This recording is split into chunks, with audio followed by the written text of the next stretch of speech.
Assalamu alaikum students of class 9th. So today our task is to complete our numerical. 6.1 numerical लिखा है जी a man has pulled a cart through 35 meters. Distance हो गया 35 meters. Applying force of 300 Newton. ये force होगी 300 Newton. Work done निकालना. अब मैंने क्या लिखा है जी, मैंने लिखा है जी डिस्टेंस 35 मीटर हो गया, फोर्स 300 न्यूटन होगी, वर्क डन निकालना है. As we know work done is equals to force multiply by displacement into cos theta. यहाँ पे हम 0 डिग्री ले लेंगे क्योंकि मेंशन नहीं था एंगल, दैट्स हम 0 डिग्री ले लेंगे कि दोनों पैरेलल है और 1 के बराबर आ जाएगा जी. कॉस 0 डिग्री 1 होता है. अब 1 अगर इधर अप्लाई कर दे तो वर्क डन हो जाएगा force into displacement 300 into 35 multiply करने से आंसर आ जाएगा 10,500. So his answer is given 10,500. The next one is a block weighing. अच्छा वेट है, ये वेइंग वेट है 20 न्यूटन उसका और लिफ्टेड 6 मीटर वर्टिकली अपवर्ड. अब आप ज़रा देखें फोर्स जो है which will be equals to weight, मैंने आगे लिखा भी है फोर्स यहाँ वेट के बराबर और वेट mg होता है. 20 न्यूटन है और डिस्टेंस जो कवर हो रहा है यानी हाइट जो कवर हो रही है दैट इज़ 6 मीटर लिफ्ट किया जा रहा है. तो पोटेंशियल एनर्जी क्या होगी यूजिंग रिलेशन अगर देखा जाए तो पोटेंशियल एनर्जी का फॉर्मूला होता है mgh. ठीक है जी. तो mgh की mg की पूरी की जगह के ऊपर 20 पहले से गिवन है. ठीक है, मैथ्स अगर गिवन नहीं है तो उसने खुद ही बता दिया था कि जो फोर्स है वेट है वो कितना उस ऑब्जेक्ट का 20 न्यूटन है, तो वो वेट ही आ जाएगा 20 मल्टीप्लाई बाय 6 उसकी हाइट आएगी जो अपने वर्टिकल डिस्टेंस उसे अचीव करवाया. तो पोटेंशियल एनर्जी की वैल्यू आ जाएगी 120 joules. Now on the next part question number 6.4 कहता है जी 500 gram stone is thrown up with the velocity of 15 metre per second. तो इसकी पोटेंशियल एनर्जी भी निकालनी है और इसकी काइनेटिक एनर्जी भी निकालनी है. पहले काइनेटिक निकाल लेते हैं फिर पोटेंशियल निकालते हैं. वो मैंने पहले 6.4 बोल दिया, 6.3 भी करवा देता हूँ. अब देखिए जी स्पीड क्या है जी 15 मीटर पर सेकेंड. इतना मैथ्स था, मैथ्स की ये स्टैंडर्ड यूनिट नहीं है, कन्वर्ट किया 1000 से डिवाइड करके केजीज़ में. काइनेटिक एनर्जी को अगर हम फाइंड आउट करते हैं इसके मुताबिक तो काइनेटिक एनर्जी के फार्मूले में मैंने मास और वेलोसिटी जो भी वैल्यू गिवन थी वो पुट कर दी. अब मैंने जब ये वैल्यू पुट की तो आंसर आ गया 56.25. एक तो तरीक़ेकार ये है कि आप सिंपल लिखें कि loss in kinetic energy will be gain in potential energy. हमने ऊपर की तरफ जो से स्टोन को थ्रो अप किया है तो जितनी काइनेटिक एनर्जी ऊपर जाते हुए क्या होगी भला ख़त्म होती जाएगी और एक मैक्सिमम पॉइंट पे पोटेंशियल एनर्जी फुल गेन हो चुकी होगी, तो पोटेंशियल एनर्जी भी सेम होगी. एक तो तरीक़ेकार ये है. दूसरा तरीक़ेकार ये है कि हम उस सिचुएशन को ले लेते हैं. सिचुएशन क्या है कि डेफिनेटली अब स्टोन ऊपर की तरफ जा रहा था, साबित हुआ उसकी इनिशियल स्पीड जो है वो तो होगी 15 मीटर पर सेकेंड, तो फाइनल स्पीड उसकी हो जाएगी 0 मीटर पर सेकेंड इस तरीके से. ठीक है जी. तो इनिशियल स्पीड होगी 15 मीटर पर सेकेंड और फाइनल क्या हो जाएगी 0 मीटर पर सेकेंड.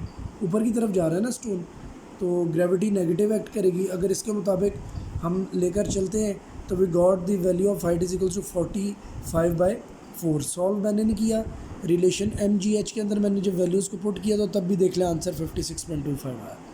एक तरीक़ेकार ये है वो law of conservation of energy को अप्लाई कर दो, जिस तरह मैंने लिखा loss in K E is equals to gain in P E, उस तरह हल कर लो. नहीं तो दूसरा तरीक़ेकार क्या है, इसे सॉल्व कर लो, पूरा का पूरा आंसर सेम ही आएगा.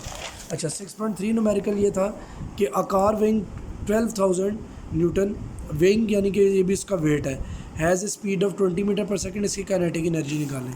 अब mg का रिलेशन पोटेंशियल एनर्जी में तो आता है, काइनेटिक में तो हाफ mv² फार्मूला है. सो ये जो 12,000 न्यूटन बनते हैं ना, जो 12 के न्यूटन है, किलो न्यूटन 1000 होता है, इसके मुताबिक सबसे पहले मैंने वेट की मदद से मास ऑफ दी ऑब्जेक्ट निकाली है, मास ऑफ दी कार निकाली है. क्यों निकाला है?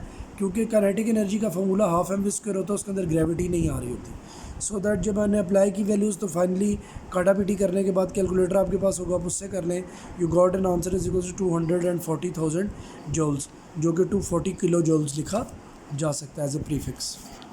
अब आगे जी न्यूमेरिकल 6.5 पढ़ते हैं जी. कहते हैं जी on reaching the top of the slope 6 metre high. एक स्लोप है जो कि 6 मीटर क्या है जी हाई है. एग्जाम्पल के तौर पर ऐसे, ठीक है, यहाँ पर मैं एक ऑब्जेक्ट सा बना देता हूँ. ये सपोज एक साइकिलिस्ट है जो साइकिल चलाते चलाते चलाते यहाँ पर पहुँच गया और यहाँ पर पहुँचते हुए उसकी जो स्पीड थी इस पूरे पाथ में वो कितनी थी 1.5 मीटर पर सेकेंड थी. ठीक है जी. और हाइट जो उसने अचीव की है वो 6 मीटर की है from the surface of the earth. लिखेगा कहता है जी on reaching the top of the slope, पढ़े जरा, on reaching the top of the slope 6 metre high from its bottom a cyclist has a speed of 1.5 metre per second, find the kinetic energy and potential energy of the cyclist, the mass m of the cyclist and his bicycle is 40 kg। यानी दोनों को मिला के 40 kilo उनका वज़न है। Gravity positive act करेगी, height जो है ना वो, क्योंकि ऑब्जेक्ट गो के हम ऊपर की तरफ जा रहे हैं, लेकिन जो ग्रेविटी mgh में इस्तेमाल होगी वो पॉजिटिव होगी, क्योंकि वो तो एनर्जी स्टोर्ड होती है ना। सो हाइट क्या हो जाएगा, हाइट हो जाएगी जी 6 metres, velocity 1.5 metre per second. Using relation kinetic energy का होता है जी relation half M V square. So जब हम इसके अंदर पुट करेंगे तो काइनेटिक एनर्जी आ जाएगा 45 जूल्स। अब अगली बात, using relation of potential energy, तो इसका आंसर आएगा 2400 जूल्स। आगे बात समझ, तो ये है जी 45 joules and that is 2400 joules. अब आपके ज़हन में एक सवाल आना चाहिए कि पोटेंशियल एनर्जी और काइनेटिक एनर्जी तो आप बता रहे थे कि सेम रहती है, तो इतना बड़ा फ़र्क क्यों? उसकी वजह ये बेटा कि बहुत ज़्यादा एनर्जी ज़ाया हो रही है ग्रेविटी के अगेंस्ट काम करने में। देखिए साइकिलिस्ट जब ऊपर जाएगा तो ग्रेविटी से किस तरफ पुल कर रही होगी, डाउनवर्ड, तो बाकी जितनी एनर्जी वो ग्रेविटी को ओवरकम करने में ज़ाया हो रही है। आगे चलें जी, 6.6 न्यूमेरिकल। अब पावर के न्यूमेरिकल है, इजी न्यूमेरिकल है, वो आगे क्या है जी 6.6 numerical. A motorboat moves at a steady speed of 4 meter per second. Water resistance acting on it will be 4000 newtons. Calculate the power of its engine. जब मैंने पावर का टॉपिक करवाया था ना, तो आपको मैंने बताया था पावर के दो रिलेशंस होते हैं। यहाँ था work done divided by time, दूसरा वर्क डन को हम लिख सकते हैं F D by T.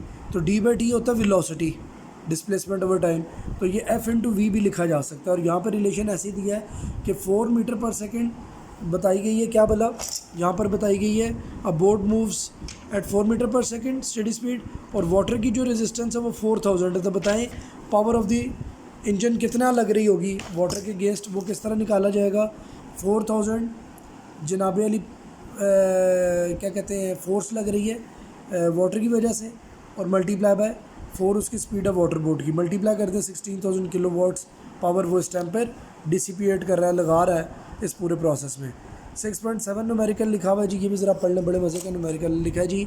A man pulls a block with a force of इतने newton through a distance of 50 metre. लेकिन फोर्स इंटू डिस्प्लेसमेंट वर्क निकल आया, टाइम डिवाइड हो गया। सो इस तरीके से हम पावर निकाल लेंगे। कैसे किया ये देखो, मैंने क्या किया, force 300 newton, distance 15 metre, time 60 seconds, power निकालनी है यूजिंग रिलेशन यूज़ किया, सॉल्व किया, काटा पीटी करने के बाद 250 वाट्स आ गए। 6.8 न्यूमेरिकल देखें जी, ये भी बड़ा इंटरेस्टिंग न्यूमेरिकल है। कहता है जी एक बंदा है जो ना 50 kg उसका मैस है, और वो बड़ी तेज़ी से 25 स्टेप चल रहा है 20 सेकंड के अंदर। अब देखिए उसने कुछ ना कुछ, जब हर स्टेप में जब और हर हाइट कितनी उसने बताई है, हर स्टेप की 16 सेंटीमीटर है। तो 16 सेंटीमीटर उसने क्या किया होगा, हर दफ़ा वो इंक्रीज़ करता जा रहा है अपनी हाइट को। हाइट अगर निकला है, ग्रेविटी पता और मैस उसका हमें पहले ही पता है रिलेशन में, तो mgh के ज़रिए हम एनर्जी निकाल लेंगे। देखिए ज़रा मैंने क्या लिखा है, मैंने लिखा है जी मैस है 50 kg, डिस्टेंस कितना कवर किया, यानी जो हाइट है उसने कितनी कवर की है, पहली बात है, ठीक है जी। Distance is where is height, D की जगह रिप्लेस करने लेटर h ज़्यादा बेहतर है। हाइट उसने जो कवर की है वो क्या है जी, दैट इज़ 16 सेंटीमीटर हर स्टेप का साइज़ है, ठीक है जी। मल्टीप्लाई बाय 25 कर लें, जो भी आंसर है उसे 100 से इसलिए डिवाइड करें क्योंकि स्टैंडर्ड यूनिट सेंटीमीटर नहीं है, मीटर्स है। सो सब हल करने के बाद 4 मीटर आंसर आ जाएगा। कैलकुलेटर भी आपके पास अवेलेबल है। अब टाइम कितना जी 20 seconds. Using relation work done divide by time, आगे क्या लिखा है, work and energy are same, so that's potential energy क्या हो जाएगी mgh, और उसकी वैल्यू आ जाएगी 2000 जॉल्स। जब 2000 जॉल्स वर्क या एनर्जी 20 से डिवाइड होगी तो आंसर आ जाएगा 100 वाट्स।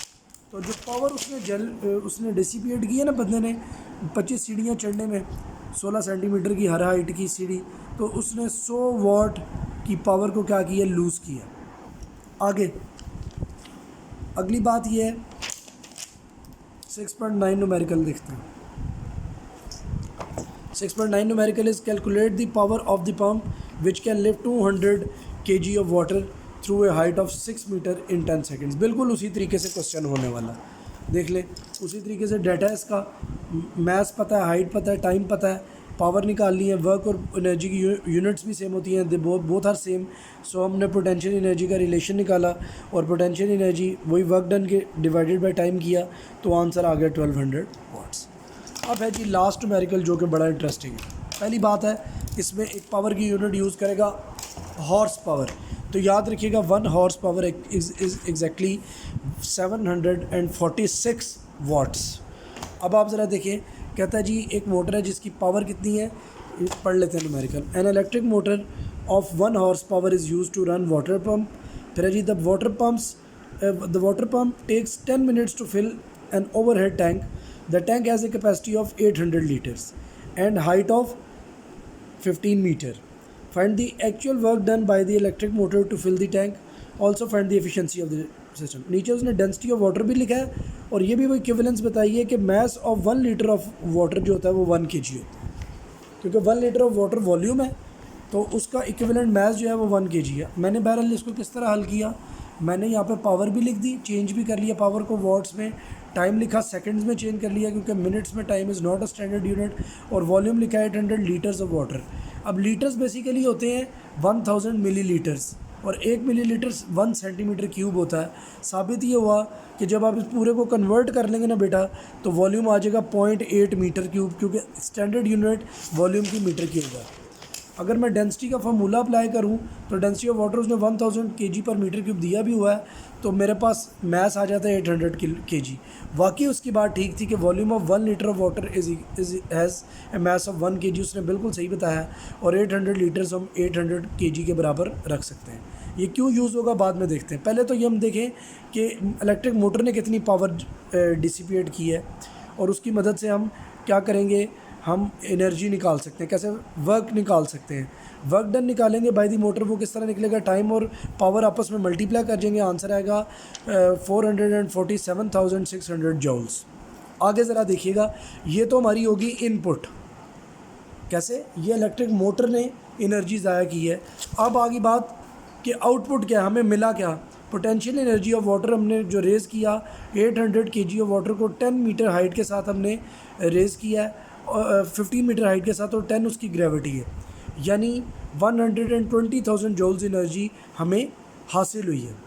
ये हमने काम जो किया वो 120 जूल्स का किया है।